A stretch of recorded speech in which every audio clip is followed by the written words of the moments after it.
现在为大家带来一款零下86度的超低温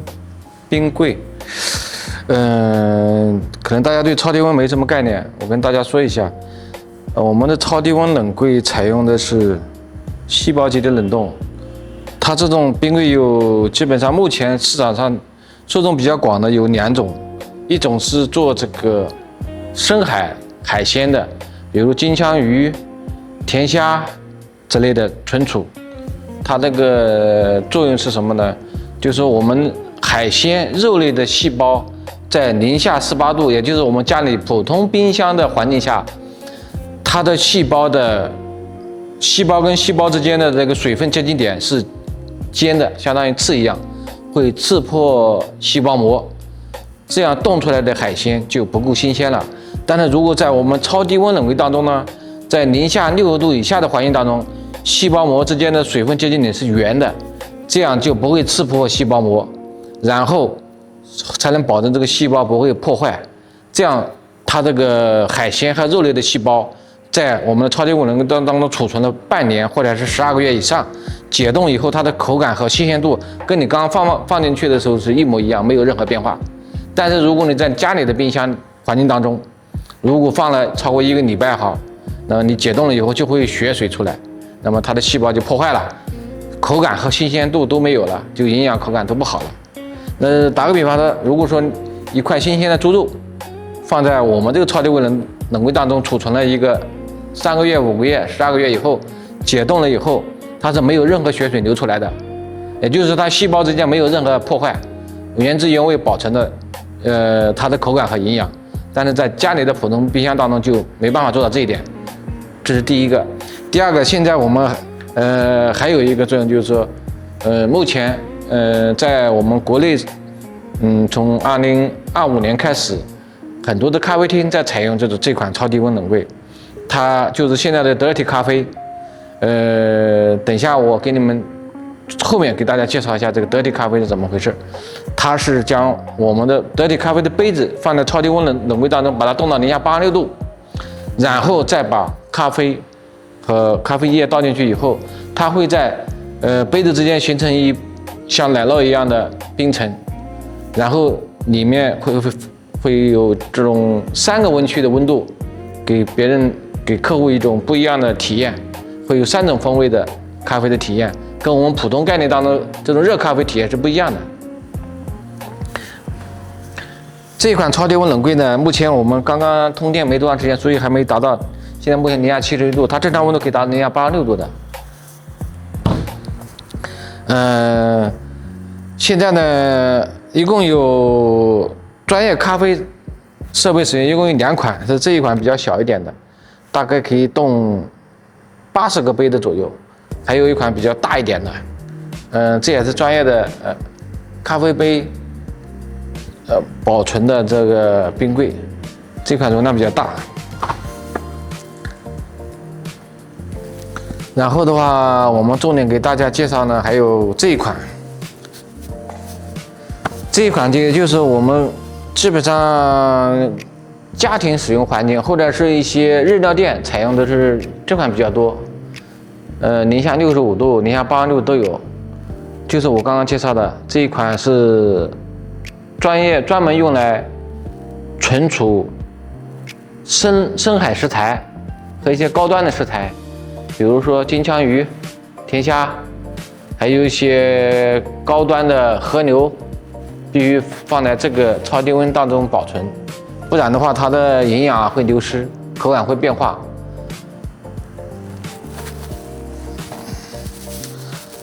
我们所有的超低温的标配内胆材质全部采用食品级的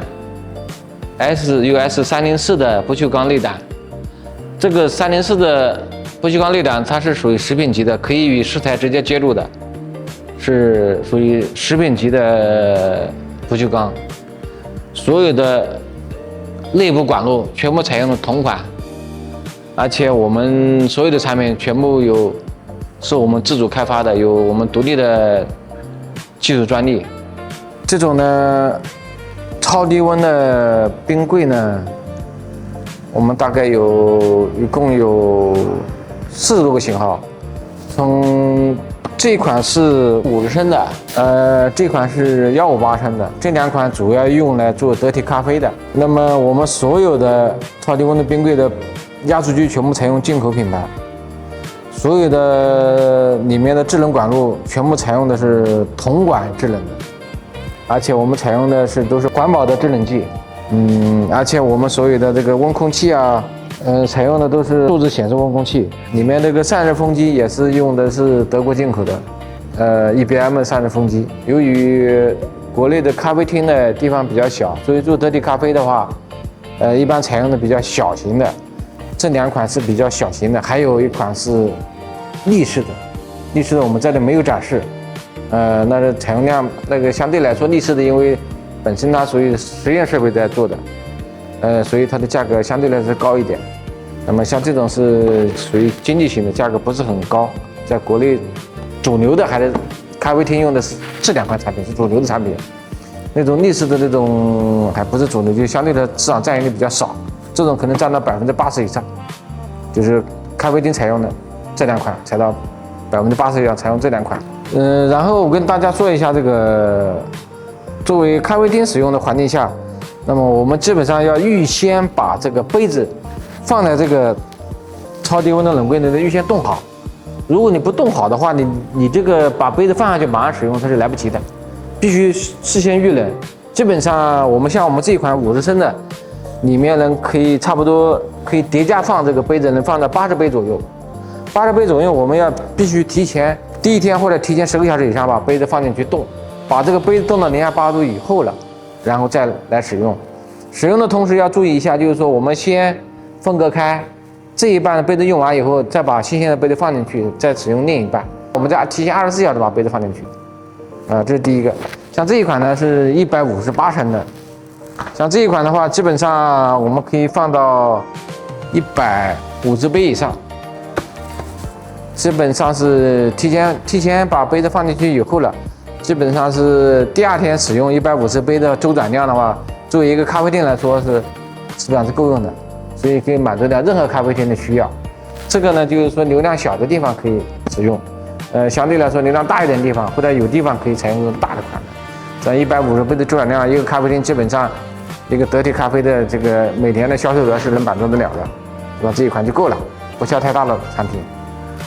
还有一个，为什么得体咖啡需要零下86度的？因为我们也做了很多的试验，包括零下50度、零下65度、零下86度。只有这款零下86度的温度才能够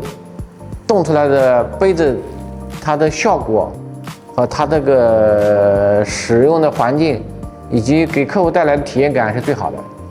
零下65度的就没有这种效果。这种冻出来的咖啡，它这个咖啡液，包括奶酪啊这些，会在玻璃杯的内部形成一层冻霜，像奶酪一样冻霜，相当于我们吃的冰淇淋这种感觉。就是你喝了一杯咖啡，你还能同时体验到这个冰淇淋的感觉。那么目前来说，就是说，主要是这两个这个味蕾啊，包括直观视觉上的这个体验感是最好的。目前基本上我们在东南亚一带销量还是已经在稳步的提高。国内的市场呢，基本上每年的咖啡厅呢，现在估计占比能达到5%以上，还有很大的市场空间。国外的这些东南亚一带刚刚开始，那么根据我们现在订单呢，每个月都在增加，说明这个得体咖啡这个，应该说是不仅我们国内目前已经在大范围推广，国外也开始大范围采用这种。我们重点介绍它这款是我们在家用和商用款，就是储存海鲜用的最多的就是这款，我们叫相对来说比较普通的款。为什么呢？你像我们中国的这个冷冻食品的普及率可能还不到10%，也就5%左右。但在日本、欧美这些国家，超低温储存的这个食材使用量，比如说日本已经达到了75%，因为日本这种国家它本身这个就是说资源比较匮乏嘛，很多都是进口的嘛，包括是很多食材嘛，它必须用超低温储存的啊。那么像日本已经达到75%以上。这3款呢，我们所有的内部配置是一样的。那么我刚刚跟大家也介绍过了，采用的我们进口品牌的压缩机，所有的管路全部采用的铜管，所有的内部全部采用的304的不锈钢的内胆。这个是里面贴了一层保护膜，所以看到像这一款就保护膜撕开以后，就是这种304的不锈钢的内胆材质，所有的材质都是一样的。那么它们主要的不同的地方就是外观上、颜色上有不同。那么这种箱体呢，我们采用的是钢板喷涂进行烤漆的工艺，它可以保证我们的冰柜使用10年以上，箱体不会生锈，也不会就是很潮湿的环境也不会腐蚀。那么它们不同的地方就一个颜色不同，还有这个门上面不同。这两款的材质都采用的这个门都是采用那个喷漆的门。那么这一款呢，上面采用的一层那个有机玻璃的贴面。有机玻璃贴面的好处就是说，如果说这个冰柜上面有一个划痕啊或者脏了呀，很好清理啊，不会造成这个漆面破坏。很多咖啡厅因为它要考虑到一个咖啡环境吧，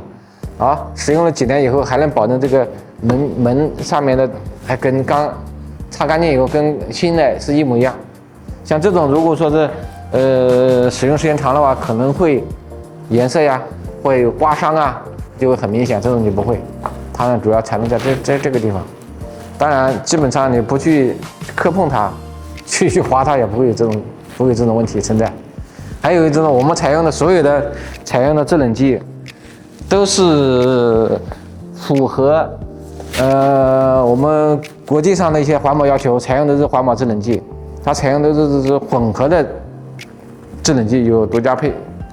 我们有设计专利的一些配方的制冷剂啊。像这种从常温达到零下86度，空气状态下基本上在1个小时左右。